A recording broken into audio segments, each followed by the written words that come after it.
नमस्कार, आपके साथ हूं मैं राजीव शर्मा। योग गुरु स्वामी रामदेव पर डॉक्टरों की संस्था आईएमए यानी इंडियन मेडिकल एसोसिएशन अब आग बबूला है। आईएमए ने देश के स्वास्थ्य मंत्री डॉक्टर हर्षवर्धन से कहा कि वो रामदेव के खिलाफ कानून के तहत कार्रवाई करें। लगे हाथ आईएमए ने यह भी कह दिया है, अगर केंद्र सरकार कार्रवाई नहीं करती तो आईएमए लोकतांत्रिक व्यवस्था में लड़ने और इंसाफ हासिल करने का जो रास्ता है उसे अपनाएगा और अदालत का दरवाजा खटखटाएगा। दरअसल एक वीडियो सोशल मीडिया पर वायरल हो रहा है। इसमें रामदेव कह रहे हैं कि एलोपैथी एक स्टूपिड और दिवालिया साइंस है। लाखों लोगों की मौत एलोपैथी की दवा खाने से हुई है। आईएमए का कहना है एपिडेमिक डिजीज एक्ट के सेक्शन 3 के तहत रामदेव के खिलाफ कार्रवाई होनी चाहिए। डॉक्टरों की संस्था के मुताबिक रामदेव ने एलोपैथी के खिलाफ दुष्प्रचार कर लोगों की जान को खतरे में डालने की कोशिश की है और ये एक आपराधिक मामला है। आईएमए के मुताबिक रामदेव एक बड़े कारोबारी हैं और वो अपने उत्पाद के बारे में कई तरह की गलत बयानी करते रहे हैं और लोगों को गुमराह भी करते रहे हैं। यह भी अपराध है। आईएमए ने कहा कि कोरोना के इलाज के लिए कोरोनिल और श्वसारी का प्रचार जिस तरीके से रामदेव ने किया और अदालत में उनके खिलाफ आपराधिक शिकायत गई, उससे उनकी नीयत का पता चलता है। आईएमए के मुताबिक रामदेव संकट की इस घड़ी में लोगों के डर का फायदा उठाकर उन्हें गुमराह कर अपनी कथित दवा बेचकर सिर्फ पैसा कमाना चाहते हैं। आईएमए ने अपनी शिकायत में कहा है कि रामदेव जैसा व्यक्ति अगर ऐसी हरकत कर रहा है तो ये देश के स्वास्थ्य मंत्री और drug controller general of India का भी अपमान है। यह स्वास्थ्य मंत्रालय के पूरे ढांचे को खारिज करने वाली बात है। इसलिए रामदेव के खिलाफ कड़ी कार्रवाई की जानी चाहिए।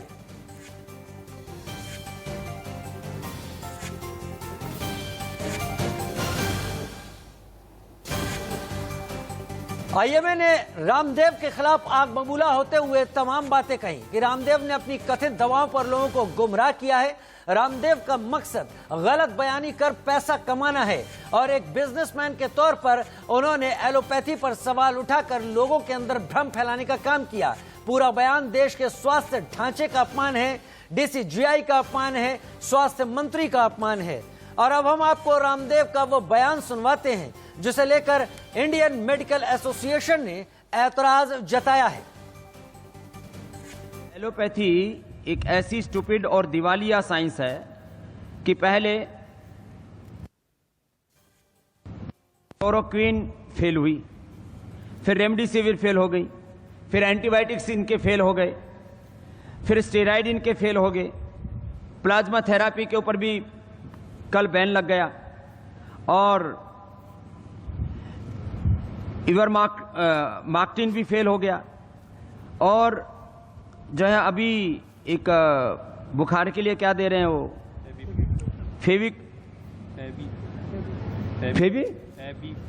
फेविफ्लू, वो भी फेल है। जितने भी दवाएं दे रहे हैं, फिर लोग कह रहे हैं तमाशा हो क्या रहा है।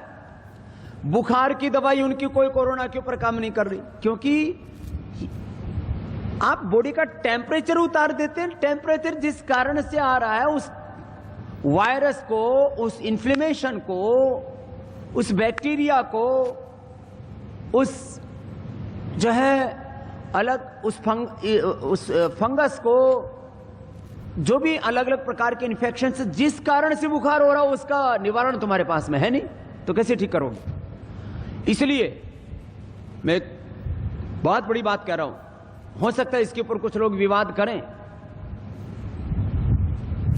लाखों लोगों की मौत एलोपैथी की दवा खाने से हुई है। जितने लोगों की मौत हॉस्पिटल न जाने के कारण से हुई है, ऑक्सीजन न मिलने के कारण से हुई है, उससे ज्यादा लोगों की मौत ऑक्सीजन के बावजूद हुई है, दवा एलोपैथी की दवा मिलने के बावजूद हुई है। और कहते हैं ना, जुबान से निकले शब्द और कमान से निकला तीर एक बार निकल जाए तो फिर वापस नहीं आते। और वही कुछ स्थिति रामदेव के मामले में भी हुई है और उनको शायद इसका अंदेशा भी था। उन्होंने अपने बयान में, जो आपने सुना होगा, उसमें यह कहा भी कि हो सकता है बहुत सारे लोग मेरी इस बात पर ऐतराज भी करें। वहीं आईएमए के विरोध के बाद अब रामदेव का यू टर्न भी हो गया है। आधुनिक चिकित्सा विज्ञान का मैं सम्मान करता हूं। रामदेव का बयान अब सामने आया और मेरे बयान को गलत तरीके से पेश किया गया। अब कौन सा बयान गलत तरीके से पेश किया जा रहा है, ये बाबा रामदेव या रामदेव को समझाना होगा, क्योंकि वो ये भी कहते हुए सुनाई पड़े कि मेरी बात पर हो सकता है बहुत सारे लोग सवाल उठाएं, नाराज हों या एतराज करें, जब उन्होंने ये कहा कि जितने लोग इस अस्पताल जाने से ठीक नहीं हुए उतने ज्यादा लोग इस दवाइयों को खाने से, एलोपैथी को खाने से ही मौत के शिकार हुए हैं। तमाम ऐसी बातें उन्होंने कही। उन्होंने कहा कि एक स्टूपिड और दिवालिया साइंस है। लेकिन जब मामला दर्ज हो गया दिल्ली के दरियागंज थाने में, जब आईएमए आग बबूला हो गया, कार्रवाई करने की आईएमए ने धमकी दे दी और आईएमए ने स्वास्थ्य मंत्री तक को यह कह दिया कि अब कोई कदम उठाएं, तब उनका यू टर्न सामने आ गया है।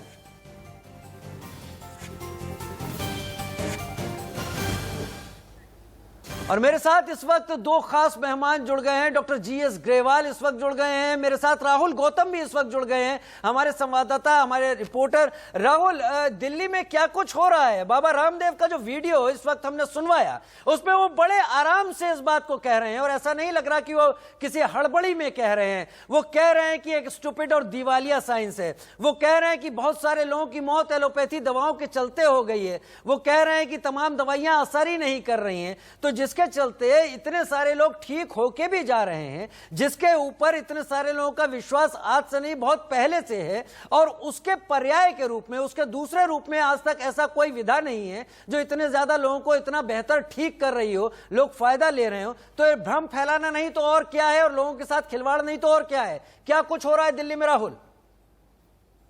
बिल्कुल सही कहा आपने। दिल्ली के अंदर अगर बात करें तो आईएमए है, इंडियन मेडिकल एसोसिएशन, डीएमए है, दिल्ली मेडिकल, तमाम जो संस्थाएं हैं, इनके अलावा जो सबरिजनल हॉस्पिटल है, एम्स है, जितने भी तमाम प्रीमियर हॉस्पिटल्स हैं, उनके डॉक्टर्स जो हैं उनमें काफी रोष है। बाकायदा प्रेस रिलीज जारी करी जा रही है, ओपन लेटर्स लिखे जा रहे हैं, हेल्थ मिनिस्टर को साफ तौर पे कहा जा रहा है या तो आप एक्शन लीजिए बाबा रामदेव के खिलाफ, या फिर जो पूरी की पूरी मेडिकल इंफ्रास्ट्रक्चर है देश का, पूरा हेल्थ केयर सिस्टम है जो मॉडर्न मेडिकल साइंस पर टिका हुआ है, या तो आपको डिस्मेंटल कर दीजिए, क्योंकि ये दोनों आपस में विरोधाभास है। इसके अलावा लोग ये भी मांग कर रहे हैं कि इनके खिलाफ कानूनी कार्रवाई की जाए, क्योंकि ये एक हेट्रेड फैला रहे हैं मेडिकल साइंस के खिलाफ, डॉक्टर के खिलाफ। क्योंकि अगर आप उनका बयान सुने तो उसमें वो साफ तौर पर जिम्मेदारी डाल रहे हैं डॉक्टर्स के ऊपर, मेडिकल फैकल्टी के ऊपर, कि इनकी लापरवाही की वजह से या इन्होंने गलत इलाज कर दिया जिसकी वजह से लाखों मौतें हो गई। हालांकि अब ये जो प्रेशर है डॉक्टर्स का, ये काम करता हुआ भी नजर आ रहा है, क्योंकि आप एक स्टेटमेंट जारी हुआ है पतंजलि से, उसमें साफ तौर पर कहा गया है कि बाबा रामदेव जो है वो इज्जत करते हैं मॉडर्न मेडिकल साइंस की, और जो उनका बयान है उसको तोड़ मरोड़ के पेश किया जा रहा है, और वो सिर्फ एक फॉरवर्डेड मेडिकल एक व्हाट्सएप मैसेज था जिसको वो पढ़कर सुना रहे थे। लेकिन इसमें एक बात और मैं जोड़ना चाहूंगा कि ये पहली बार नहीं है जब बाबा रामदेव ने मेडिकल साइंस के ऊपर सवाल उठाए हैं, मॉडर्न मेडिकल साइंस के ऊपर। इससे पहले भी वो कई मरतबा जो है डॉक्टर्स को लेकर, दवाइयों को लेकर उठाते रहे हैं, और इस बारी जो उन्होंने कहा, जो उन्होंने बयान दिया है, वो साफ तौर पर ये दर्शाता है कि कहीं ना कहीं उनके मन में मेडिकल साइंस को लेकर वो रिस्पेक्ट या वो विश्वास नहीं है जो तमाम देशवासियों का। आपने सही कहा, लाखों लोग ठीक होकर अपने घर पर गए हैं, वो इन्हीं डॉक्टर्स, इन्हीं अस्पतालों से यही दवाइयां खा के घर, और डॉक्टर का ये भी कहना है कि अगर ये दवाइयां खराब थी, अगर ये क्लिनिकल प्रोटोकॉल खराब थे, तो सरकार ने अप्रूव क्यों किए?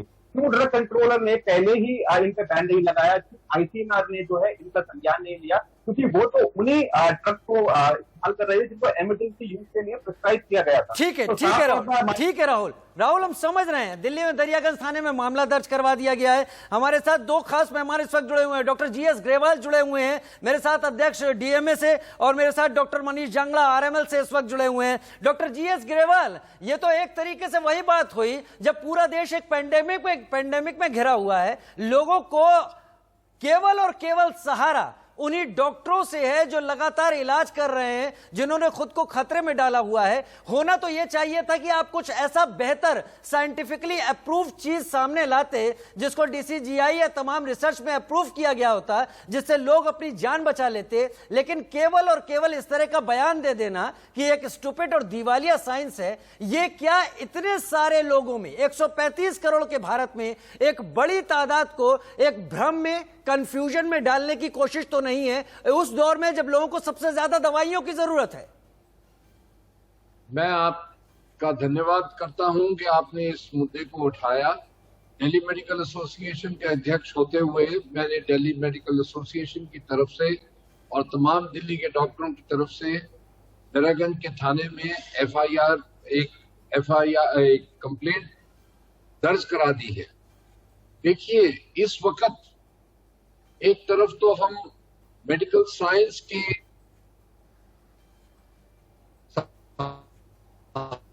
सहारा लेके इस बीमारी से जूझने की कोशिश कर रहे हैं, और घटिया इलाज सोचा जाए तो बहुत ही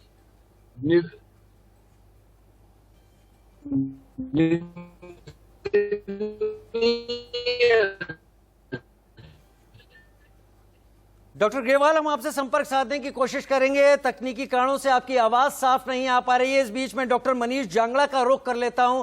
आरएमएल की तरफ से मनीष जांगड़ा साहब हमारे साथ इस वक्त जुड़ गए हैं। डॉक्टर जांगड़ा, बाबा रामदेव आयुर्वेद का प्रचार करते हैं, ठीक बात है, आयुर्वेद का प्रचार करें, लोगों के बीच में आयुर्वेद को लेकर जागृति फैलाएं। आयुर्वेद के भी तमाम प्रभाव हैं, आयुर्वेद के जरिए भी इलाज होता रहा है, लेकिन एक ऐसी विधा, एक ऐसी इलाज करने की तकनीक जो कि एलोपैथी का हिस्सा है, जिससे लगातार इतने सालों से, कई सौ सालों से इलाज हो रहा है, डॉक्टर्स तमाम सालों से लगातार लोगों को ट्रीट कर रहे हैं, एक लंबा इतिहास रहा है, डॉक्टर अपने को खतरे में डालते हैं और उस पर आज यकीन है। 135 करोड़ के भारत में लोगों का यकीन एलोपैथ तमाम डॉक्टरों के ऊपर है और इन डॉक्टरों ने अपनी जिंदगी को भी खतरे में डाला है। आज जब इलाज करने के लिए एक बड़ा हिस्सा एलोपैथ पर डिपेंड करता है, इस तरह के बयान लोगों को किस खतरे की तरफ आगे बढ़ाते हैं? क्या अब इससे यह कह देना कि मेरा इन तमाम डॉक्टरों के प्रति सम्मान है, मेरा इस एलोपैथिक विधा के प्रति सम्मान है, क्या उस डैमेज को ठीक कर पाएगा? देखिए, सबसे पहले तो मैं आपको धन्यवाद देना चाहूंगा कि आपने इस मुद्दे को उठाया। ये बहुत ही मतलब अच्छा मुद्दा है जो आपने उठाया अपने चैनल के थ्रू। और मैं सबसे पहले जीएस ग्रेवाल सर को प्रणाम करना चाहूंगा, मेरे मेंटर रहे हैं, डीएमए के प्रेसिडेंट हैं। बाकी जो कि आपने बोला है, स्वामी रामदेव जी, जिनको मेरे ख्याल से सेठ रामदेव जी बोलना चाहिए, उनके पास ना तो बीएमएस की डिग्री है, ना बीएचएमएस की डिग्री है और ना एमबीबीएस की डिग्री है। वो अपने आप को आयुर्वेद का स्टार प्रचारक मानते हैं। और इस बात का खंडन जो नीमा के प्रेसिडेंट हैं, जो पूरी आयुर्वेदिक एसोसिएशन के प्रेसिडेंट इंडिया के, उन्होंने भी खंडन किया है कि आयुर्वेद से उनका कोई लेना देना नहीं है। वो क्यों अपने आप को आयुर्वेद का स्टार प्रचारक मानते हैं और वो क्यों हमारे बिहाफ पे आयुर्वेद को बदनाम करने में लगे हैं। और उनका हमेशा मोटो रहता है कि एलोपैथ और आयुर्वेद वालों की आपस में लड़ाई करवाते रहे, ऐसे ऐसे बयान देके। और जो आज उन्होंने बयान दिया है, आपको ज्ञात होगा कि कुछ दिन पहले, 10 दिन पहले भी उन्होंने एक बयान दिया था कि ऑक्सीजन सिलेंडर के पीछे लोग क्यों भाग रहे हैं। उनके नाक ही दोनों ऑक्सीजन सिलेंडर हैं, तो आप ऑक्सीजन की क्यों जरूरत है। और आपको पता होगा, आचार्य बालकृष्ण जी 2019 में एम्स में एडमिट हुए थे और उनकी फोटो भी जो वायरल हो रही है उसमें ऑक्सीजन लगी हुई थी उनके ऊपर। ये लोगों को बरगलाने का काम कर रहे हैं बस। और जो आज इन्होंने जो बयान दिया है, जो कल रात में जो बयान दिया था, ये इतना घटिया बयान दिया है सर, इतनी घटिया सोच दिखाता है इनकी। आप देखिए, इन्होंने कोरोनिल टैबलेट निकाली थी, कोरोनिल टैबलेट बिकना बंद हो गई। गवर्नमेंट ने, हमारे जो हर्षवर्धन श्री, हमारे जो हेल्थ मिनिस्टर हैं, उन्होंने WHO का नाम लेके बहुत सारी चीजें करके मीडिया में आया, तो वायरल हुआ, तब जाके उन्होंने खंडन किया कि WHO ने अप्रूव नहीं किया है। जब इतने बड़े बड़े लोग ऐसे लोगों को शहद देने लग जाते हैं तो फिर वो आदमी निरंकुश हो जाता है। और फिर जब वो निरंकुश हो जाता है तो वह कुछ भी बयान देने लग जाता है, क्योंकि उसके ऊपर सत्ता का कोई डर नहीं होता है। कुछ ना कुछ आपस की मिली भगत है जिसके थ्रू इनका बिजनेस बढ़ाया जा रहा है। आप देख लीजिए, पतंजलि ने कितना ग्रो किया पिछले कई सालों में, कितने गुना ज्यादा इनका बिजनेस बढ़ा है। आप अगर इनकम टैक्स की रेड लगवाएंगे तो इनकी हालत टाइट हो सकती है। खैर ये तमाम दूसरी चीजें हैं जिस पर सरकार की दूसरी मशीनरी सोचेगी। मैं बात कर रहा हूं कि आप कैसे एक तरफा होकर एक विधा को स्टूपिड और दिवालिया साइंस कह सकते हैं। डॉक्टर जीएस ग्रेवाल मेरे साथ जुड़े हुए हैं। डॉक्टर जीएस ग्रेवाल, रामदेव का इस वक्त एक जवाब भी आया है, खंडन भी आया रामदेव की तरफ से, और ये कहा गया है कि वो पूरी तरह से इस पेशे का सम्मान करते हैं, एलोपैथ का सम्मान करते हैं, और व्हाट्सएप का एक मैसेज पढ़ रहे थे। रामदेव के बहुत सारे फॉलोअर्स हैं, 1-2 की संख्या में नहीं है, करोड़ों में फॉलोअर्स हैं। तो इस तरह की बात करना, इसकी गंभीरता को ना समझना और इस बयान को उनके फॉलोअर्स के जरिए अगर अपनाया जाता है तो कहीं बहुत बड़ा डैमेज होता हुआ हम देखते हैं। ये इतने फॉलोअर्स होने की वजह से उनकी बहुत बड़ी जिम्मेवारी होती है कि उस जिम्मेवारी को समझे। फॉलोअर्स का ये मतलब नहीं है कि वो अपने आप को एक ऐसा शख्स मान ले जिसमें वो जो मर्जी बोले। हमने तो इसका जवाब दे दिया है थाने में रिपोर्ट लिखाने के बाद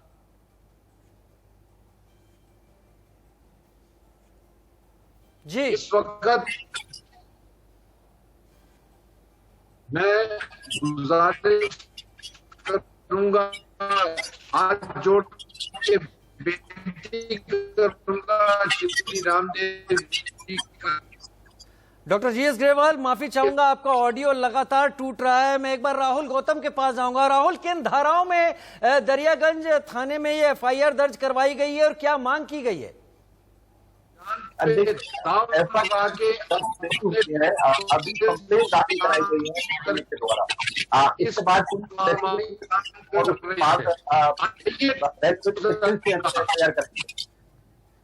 मैं आपको एक बात और बताना चाहूंगा कि जो कंप्लेंट गई है उसके अंदर कहा गया है कि क्रिमिनल इंटिमिडेशन कर रहे हैं, केसेस चला रहे हैं एक प्रोफेशन के खिलाफ और गलत बयानी कर रहे हैं और तो एपिडेमिक एक्ट के तहत इनको बुक किया जाए, क्योंकि आप जानते हैं कि देश में एपिडेमिक एक्ट लागू है और इस वजह से ये मांग की गई है कि इसके खिलाफ एपिडेमिक एक्ट के अंदर रेलेवेंट सेक्शन के अंदर इनको बुक किया जाए। चलिए एक बात तो समझ जी मैं आप एक बात और मैं छोटी सी बात जोड़ना चाहूंगा कि ये क्लैरिफिकेशन आया है। क्लैरिफिकेशन में ये कहा गया है कि कोई कॉर्पोरेट मैसेज पढ़ रहे हैं। मैं आपको एक बात और बताना चाहूंगा कि इस मैसेज के अंत में अगर आप देखें तो इस मैसेज के अंदर वो अपनी बातों को भी जोड़ते हुए नजर आते हैं और साफ तौर पर कहते हैं कि मैं अब आपको बताता हूँ कि इस बात पर विवाद होगा, तो जाहिर है वो जानते थे तो जी हाँ, उन्होंने ये भी कहा कि इस पर विवाद हो सकता है, इस पर ऐतराज किया जा सकता है। यानी वो समझ रहे थे कि वो जो कुछ भी कह रहे हैं और जिस तरीके से कह रहे हैं